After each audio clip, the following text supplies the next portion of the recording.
दोस्तों, जब पाकिस्तान मार्शल वजूद में आया तो दुनिया के कई ऐसे ममालिक पाकिस्तान को नहीं जानते थे। उसके बाद पाकिस्तान के अंदर पाकिस्तान क्रिकेट टीम बनी और पाकिस्तान क्रिकेट टीम ने बाद में दुनिया के मुख्तलिफ ममालिक में जाकर क्रिकेट खेली और इस तरह पाकिस्तान के बारे में लोगों को आगाही हासिल हुई। आज मैं पाकिस्तान के माजी के एक ऐसे ही क्रिकेटर के बारे में बताने जा रहा हूं जिन्होंने पाकिस्तान को एक काबिल फख्र क्रिकेट कौम बनाने में अहम किरदार अदा किया और वो एक शानदार क्रिकेटर के साथ साथ एक अजीम इंसान भी थे। वो एक ज़हीन और समझदार मुंतज़म थे जिन्होंने पाकिस्तान क्रिकेट की बेहद खिदमत की। जी हाँ दोस्तों, मैं बात करने जा रहा हूँ माजी के मशहूर और मरूफ पाकिस्तान क्रिकेटर वकार हसन साहब की। वकार हसन साहब 12 सितंबर 1932 को अमृतसर में पैदा हुए। आपको बचपन ही से क्रिकेट खेलने का शौक था और आप अपने स्कूल की तरफ से क्रिकेट खेलते थे। आपके स्कूल ने इंटर स्कूल टूर्नामेंट के फाइनल में एचिसन कॉलेज को उस वक्त हराया था। उसके बाद आपकी तस्वीर एक अखबार में शाया भी हुई थी और जब आप स्कूल छोड़ रहे थे तो आपके स्कूल के हेडमास्टर ने आपके सर्टिफिकेट पर लिखा था कि इस बच्चे में मैं मुस्तकबिल का पाकिस्तानी क्रिकेटर देख रहा हूं। बाद में जब आपने गवर्नमेंट कॉलेज लाहौर को ज्वाइन किया तो अपनी तालीम के साथ साथ क्रिकेट को भी जारी रखा। आपका शुमार अपने दौर के हैंडसम और खूबरू क्रिकेटर्स में होता था। पाकिस्तान की इब्तदाई टेस्ट टीम में कप्तान अब्दुल हफीज के अलावा हनीफ मोहम्मद, फजल महमूद, नजर मोहम्मद, खान मोहम्मद, इम्तियाज अहमद और वकार हसन के नाम नुमाया रहे हैं। दोस्तों, पाकिस्तान की जानिब से पहला टेस्ट मैच खेलने वाले स्क्वाड का वकार हसन हिस्सा रहे हैं। पाकिस्तान ने टेस्ट क्रिकेट की तारीख में अपना पहला टेस्ट मैच अक्टूबर 1952 में इंडिया के खिलाफ नई दिल्ली के मैदान पर खेला था और पाकिस्तान की अवलियन टेस्ट सीरीज के मुंबई टेस्ट में वकार हसन साहब ने दोनों इनिंग्स में 81 और 65 रन बनाए थे और उसके बाद आपने कोलकाता टेस्ट में 5 घंटे की जुम्मेदाराना इनिंग्स खेलते हुए 97 रन बनाए थे और पाकिस्तानी टीम को मुमकिन शिकस्त से बचा लिया था। वकार हसन साहब ने अपने टेस्ट कैरियर की सबसे यादगार जो इनिंग्स खेली थी वो 1965 में न्यूजीलैंड के खिलाफ लाहौर में खेली थी जिसमें उन्होंने 189 रन बनाए थे। विकेट कीपर इम्तियाज अहमद ने इस इनिंग्स में 209 रन स्कोर किए थे और वकार हसन साहब और उनके साथ इम्तियाज अहमद साहब ने 7वीं विकेट की शराकत में 308 रन का इजाफा किया था जो टेस्ट क्रिकेट में 17 साल तक पाकिस्तान की किसी भी विकेट की सबसे बड़ी शराकत रही है। ये अभी तक 7वीं विकेट के लिए पाकिस्तान की सबसे बड़ी पार्टनरशिप का रिकॉर्ड भी रखे हुए हैं।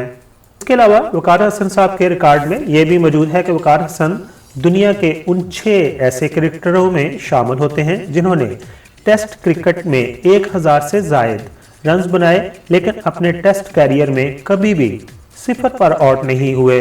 उनके अलावा ऑस्ट्रेलिया के जिम बर्ग, रेगी डफ, हर्बी कॉन्स, वेस्ट इंडीज के ब्रैंडन नॉश और जिम्बाब्वे के डेव होटन अपने टेस्ट कैरियर में 1000 रन बनाने के बावजूद कभी 0 पर आउट नहीं हुए हैं। वकार हसन टेस्ट क्रिकेट से रिटायर होने के बाद जब चीफ सिलेक्टर बने तो उनकी मुंतखब करदा पाकिस्तानी टीम ने 1982 में इंडिया के खिलाफ होम सीरीज 3-0 से जीती थी जो कि एक यादगार सीरीज थी। दोस्तों, ये भी बताता जाऊं, वकार हसन के छोटे भाई परवेज सजाद ने भी 19 टेस्ट मैचों में पाकिस्तान की नुमाइंदगी की है। उनके भाई Parvez Sajjad left arm spinner थे और उन्होंने 59 विकेटें हासिल की हैं। ताहम जब उनके भाई परवेज सजाद क्रिकेट खेल रहे थे तो उस वक्त वकार हसन लाहौर से कराची शिफ्ट हो गए थे, इसलिए वो उनके कैरियर में कोई अहम किरदार अदा नहीं कर सके। दोस्तों, एक दिलचस्प बात मैं आपके साथ शेयर करूंगा कि वकार हसन जब अपना आखिरी first class match Karachi bulls की तरफ से लाहौर ग्रीन्स के खिलाफ खेल रहे थे तो उनके अपोजिट उनके भाई परवेज सजाद भी उनके खिलाफ मैच खेले और कराची बुल्स ने अगरचे तो वकार हसन की क़यादत में क़यादत ट्रॉफी का ये फाइनल मैच जीत लिया था लेकिन उसके साथ साथ एक और भी रिकॉर्ड कायम हो गया कि उनके भाई सजाद ने ही आपको आखिरी इनिंग्स में 0 पर आउट कर दिया था। इसके अलावा आपके दूसरे एक भाई जिनका नाम था इकबाल शहजाद, वो अपने दौर के ज़हीन फिल्मसाज और हदायतकार थे जिनके क्रेडिट पर माजी की फिल्म बदनाम, बाजी जैसी हिट रही हैं। वकार हसन ने अपनी 27 साल उम्र में ही क्रिकेट से रिटायरमेंट हासिल कर ली थी और उन्होंने महसूस किया कि उनके दूसरे साथी भी इकोनॉमिकली तौर पर उस वक्त कुछ ज़्यादा कामयाब नज़र नहीं आते थे। तो उन्होंने अपने दोस्त के कहने पर 1954 में लाहौर से कराची में जाकर मुकीम होना पसंद किया और वहां पर उन्होंने पाकिस्तान पब्लिक वर्क्स डिपार्टमेंट जो कराची का था as a cinema inspector duty शुरू कर दी। बाद में 1960 में उन्होंने सोचा कि कोई बिजनेस स्टार्ट किया जाए। फिर उन्होंने अपनी अहलिया के साथ मिलकर कराची के अंदर एक मसाला पीसने वाली चक्की लगाई और उस पर काम शुरू कर दिया। ऐसा ऐसा उनका बिजनेस बढ़ता रहा और पाकिस्तान में मसाला साजी की सनत में उन्होंने अपनी एक अलग शनाख्त बनाई और एक बड़े कामयाब बिजनेसमैन के रूप में सामने आए। आज उनकी कंपनी का शुमार पाकिस्तान की उन बड़ी कंपनियों में होता है जो दुनिया भर में मसाला साजी की सनत में शोहरत रखती हैं और उन्होंने अपनी कंपनी का शुमार भी नेशनल मसाला रखा था।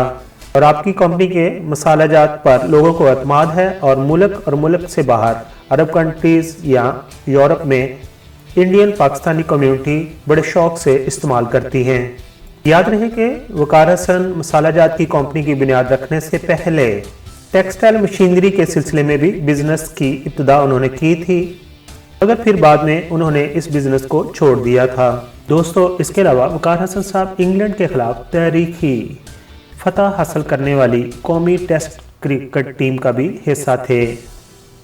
1954 में खेले गए तारीखी टेस्ट मैच में पाकिस्तान ने इंग्लैंड के खिलाफ 24 रन से कामयाबी हासिल की थी। दोस्तों, वकार हसन साहब अपने दौर के खूबसूरत क्रिकेटर के तौर पर पहचाने जाते थे।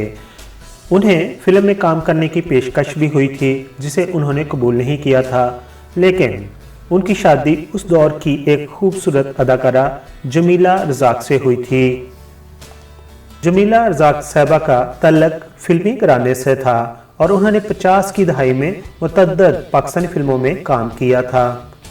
आपकी अहलिया जमीला रज़ाक की वालदा सुल्ताना रज़ाक भी क्या में पाकिस्तान से पहले इंडिया की मशहूर अदाकारा थीं और इंडिया की पहली बोलती फिल्म आलम आरा में उनकी कज़न सबैया भी काम कर चुकी हैं। जैसा कि हम सबको मालूम है कि वकार साहब की तरह बाद में दूसरे क्रिकेटर्स ने भी अदाकाराओं के साथ शादी की है, जिनमें मोहसिन खान और सरफराज अहमद सरफरिस्त हैं।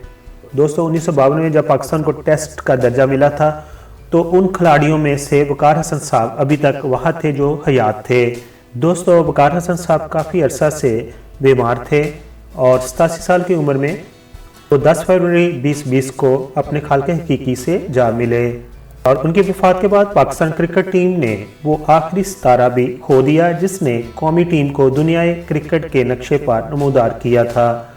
हम आखिर पर उनके लिए दुआगो हैं कि अल्लाह ताला उनको जवार रहमत में जगह अता फरमाए। आमीन।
दोस्तों, दूसरे चैनल की तरह मैं शुरू में नहीं कहता कि मेरे चैनल को सब्सक्राइब कर दीजिए, लेकिन अभी आपने वीडियो मुकम्मल तौर पर देख ली है।